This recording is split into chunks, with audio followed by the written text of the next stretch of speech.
Welcome to Reach Out, the program that highlights the amazing work carried out by local nonprofits, the wonderful people who lead these organizations, and the committed volunteers who give of themselves but wind up receiving even more. I'm Bernadette Wagner, Director of Volunteer Washington County, and I'm so happy to have Sandy Shepard and Ann Mazingo as my guests today. Sandy and Ann are members of Hagerstown Business and Professional Women's Club and co-chairs of the Women of the Year. HBPW works diligently to support working women through advocacy, education, and information. Today they will tell us a little bit about their organization, their annual events, the scholarships they provide to local girls, and how interested individuals can join this wonderful organization. Welcome, Sandy and Ann. Thank you for joining me. Thank you for having us. I'm so glad you're here. Sandy, maybe we can start with you. Can you tell us a little bit about the history of HBPW? Sure. The Hagerstown Business and Professional Women's Club's been around for quite some time. Nationally, the organization was established in 1929, so we go back quite a ways. In Hagerstown, we actually established our organization in 1936, well over 75 years ago. We like to tell people in the area that if they've been in the area very long and their family's originally from the Hagerstown area, chances are very good that their mother, their aunt, their grandmother was involved in BPW or benefited from some of our programs and our initiatives. And how many members do you currently have? We currently have probably 25 members or so. We used to be a much larger organization, so we're actively recruiting new members all the time. But as the community changes and people come and go, we pick up new members and we lose some of the older members, but we're happy to have people who might be interested in joining us. That's terrific. Ann, maybe you can tell us a little bit about this scholarship program that I know your organization offers to local young women. Yes, we've been doing the scholarship for many years. We've given it to a lot of young ladies over the years. The past 4 years, we gave it to Tessa Walls, who was a graduate of Hancock High School, and she ended up getting her bachelor's in psychology, and now she's actually working on her master's program. But we're currently not doing graduate programs. We like to stick with the local high school students. So we just awarded our most recent scholarship of $500 each to 2 young ladies from Washington County. One was for Michaela Brewer, who was a graduate of South High, and the other one, Natalie Tobry, who was from Boonesboro.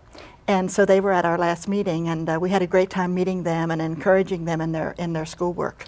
And so I imagine there's an application process that goes along with this. Can you tell us a little bit about the application process, how young girls might find out about the opportunities, and also what you are looking for when you're reviewing the scholarship? Sure. Well, Sandy has more of that information because she was actually on the scholarship committee. But we send it out via email and mail to all of the high schools so that they have it and know what we have to offer.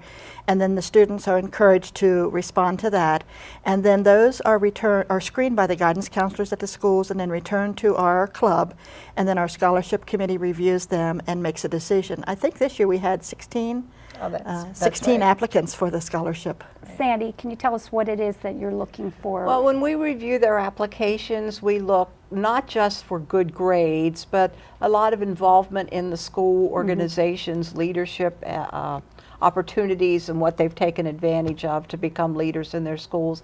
But we also look at need, because we often feel that there are a lot of scholarships that students can access if they have excellent grades and are leaders in their schools, but sometimes the need that students have is greater and they're caught in that middle ground. They're not quite needy enough to really benefit from scholarships available to people who have certain income levels, but yet they definitely have a need. So, so we look for that in reviewing the scholarships. We look for the potential of what that young person plans to do in the future, what they're going to study. If we feel that a young person might be on a path to a career that doesn't seem to be something that coincides with their grades and their application form, we might hesitate to award the scholarship to that person. So you're really helping them fulfill their potential. That's correct. Yeah, that's correct. And we're very delighted to do that. Well, that's very generous of you, too, of your organization as well. And I know that you have a program, Woman of the Year.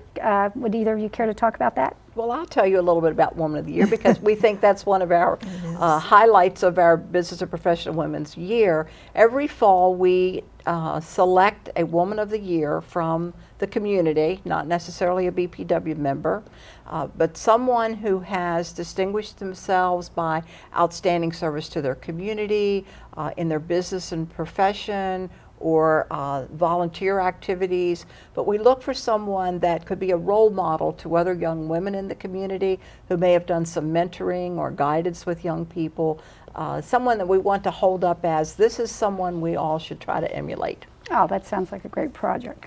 And Anne, I know that weren't you connected with the state organization?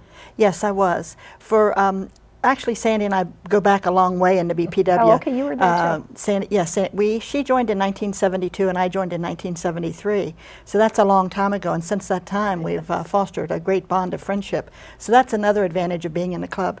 But yes, I was involved in early years when we had a program called Individual Development, and it was to help women to learn to speak extemporaneously and to be in the public eye and to be willing to step forward, because there were a lot in the 70s and 80s, there were a lot of issues that we had to really work on because we weren't recognized as much as we are now in the workforce and weren't able to have equal pay for the jobs that we were doing. So we were very much in the forefront. So that was a program that I was involved with at a state level with young people.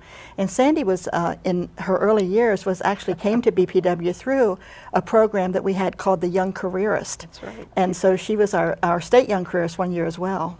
That's super. Do you want to mention that? We have just a few seconds. Well, that program actually got me involved in BPW because it provided mentors to me when I was like 21, 22 years old, starting a career for the first time. So there were a lot of people in BPW who really helped me as I grew into my career and profession. That's terrific, because now you're there helping other young women. That's perfect. Exactly. Well, I'd like to thank Sandy and Ann for being my guests today, and thank you, our viewing audience, for joining us for today's program.